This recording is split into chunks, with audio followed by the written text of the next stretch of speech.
Welcome to News 20 at 5. I'm Adriana Alexander. And I'm Adriana Thomas. Thank you for joining us on this Friday afternoon. Tallahassee's Police Department Juvenile Services Unit is searching for a 16-year-old Brianne N. Alvarado.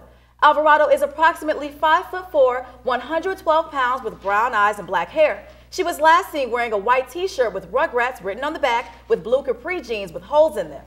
Tallahassee Police Department asks anyone with information to call 850-891-4200. It has been reported that a missing woman was found dead at Walmart on West Tennessee Street. Celia Holmes, who was not seen since February 14th, was discovered inside of a parked car, and police say foul play is not suspected. The case has been turned over to the Tallahassee Police Department's Violent Crime Units, where an investigation is still ongoing. In other news, the federal court ruled that felons cannot be barred from voting. Ariane Daly has more. A federal court ruling has shaken up the state of Florida. Florida is the nation's biggest presidential battleground state, and on Wednesday, a federal court ruled that felons cannot be barred from voting because of failure to pay fines, fees, and restitutions. However, the ruling only applies to the 17 convicted felons who sued Florida last year. This case could help shape a trial in April, which could give 1.4 million Floridians their voting rights. The Florida Rights Restoration Coalition held a rally on the stairs of the Capitol building earlier this week. Our multimedia journalist Adriana Thomas has the story. Buses came from all over Florida carrying people to the Capitol as the Florida Rights Restoration Coalition held their third annual Advocacy Day. Over 600 residents used the day to speak with members of the state legislature about policies pertaining to Florida's returning citizens. The FRRC culminated the day by holding a rally where they called for clemency reform. For every single person, documented or not, citizen or not, as long as they're a human being in this state of Florida, we Floridians are going to fight to make Florida better, not just for ourselves, but for them. According to Prison Policy Initiative's 2018 report, Florida has the 14th highest incarceration rate in the nation. Governor Ron DeSantis and the Florida cabinet approved a proposal regarding clemency back in January. The new rule allows those who have fulfilled all other obligations but still owe restitution to victims to request a hearing. However, many ex-felons believe this isn't enough. FRRC President Desmond Meade believes clemency reform extends past Amendment 4. There is more that the governor and the executive clemency board can do. We do not have to solely rely on the implementation of Amendment 4 to expand democracy in this great state. Rights Restoration Coalition submitted a proposal to Governor Ron DeSantis prior to the rally, which they believe will curb crime rates. The proposal called for the elimination of the 5 to 7 year waiting period and a streamlined process of reviewing for those who register to vote under Amendment 4. The proposed measure has already garnered support from Agricultural Commissioner Nikki Freed. For News 20, I'm Adriana Thomas. There is currently a backlog of 10,000 clemency applications. The Clemency Board's next meeting will take place on April 8, 2020. George Zimmerman, the acquitted killer of Trayvon Martin, has filed a $265 million lawsuit against presidential candidates Elizabeth Warren and Pete Buttigieg. Zimmerman claims the two defamed his name for political gains with malicious intent to win African-American votes in Florida. The suit alleges that both presidential candidates' tweets suggested that they killed Martin out of racism and fear.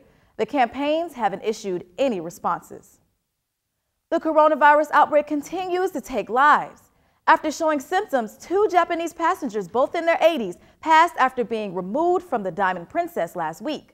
They both had underlying health conditions, and the 84-year-old woman died from pneumonia, which medical professionals believe to be caused by the coronavirus. There have now been over 2,000 confirmed deaths in mainland Florida. After a steamy debate, members of the Florida House arrived to the decision to pass the parental consent abortion bill. The parental consent abortion bill is a newly passed bill that prevents minors from getting an abortion without parental consent. With a final vote of 75 to 43, the bill has passed the House and will now go straight to the governor for his signature. It's like deja vu all over again. Sources say that Russia is interfering with the 2020 election, this time making sure that President Trump gets reelected. House Speaker Nancy Pelosi tweeted Thursday night that an election security briefing is scheduled for March 10th. Now we head over to Deasia Robinson for our entertainment news. The Weeknd announces a new tour After Hours and includes some special guests. The Weeknd's new album After Hours is set to be released March 20th, and his new tour is set to begin in the United States, starting in June and conclude in October in England. His openers include Sabrina Claudio, Don Toliver, and 88 Glam.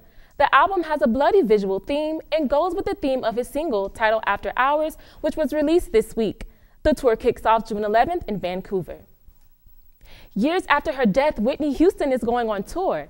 An Evening with Whitney, the Whitney Houston Hologram Tour, will kick off February 25th in the United Kingdom, and the sneak peek of her show has social media going crazy. The company named Base Hologram has teamed up once again to bring Whitney fans a more realistic concert one last time. The company is known for other headline hologram tours for deceased artists such as Tupac and Elvis Presley.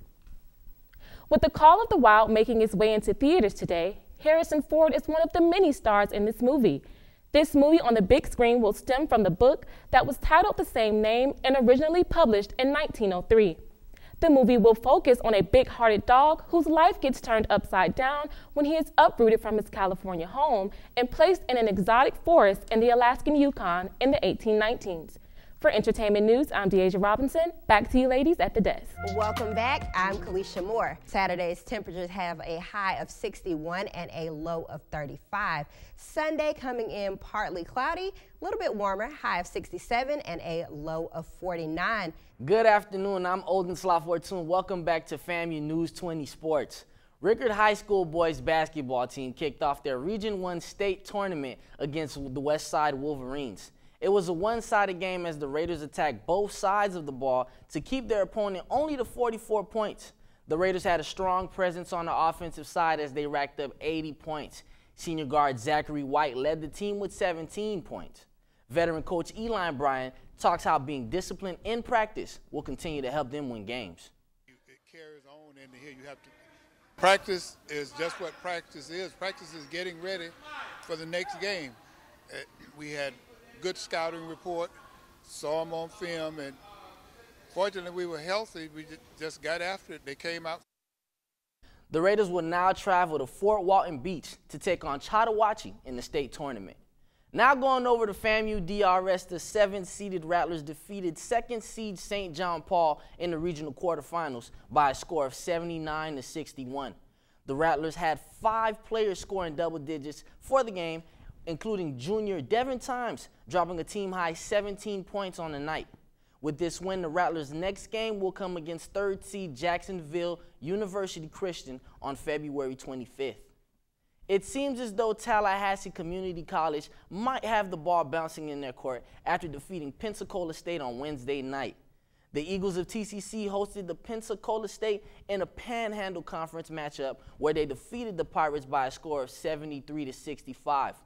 TCC guard Jordan Guest finished as the team's leading scorer, pouring in 17 points of his own.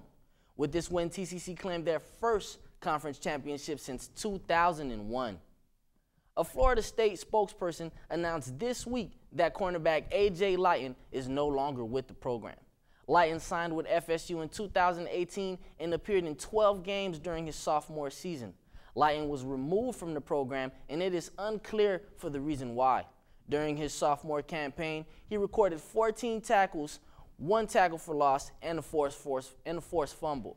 After Lighton's removal from the FSU's team, they signed top recruits Diamori Tate, Jadarius Green McKnight, and Sidney Williams. That's all I have for you in sports. FAMU's annual Harambe Festival is finally here. The event is being held tomorrow at Cascade Park, while the goal of the festival is to honor African and Black traditions as well as promote unity within the community. Attendees can also visit participating vendors and enjoy a variety of foods and live performances. The entertainment lineup will include violinist Mapey, saxophonist B.K. Jackson, and the Hartsville Elementary Chorus. You can share your moments with the FAMU team by using the hashtag FAMUHarambe. That's going to do it for us tonight. For Odin Lafartune and Kalisha Moore, I'm Adriana Alexander.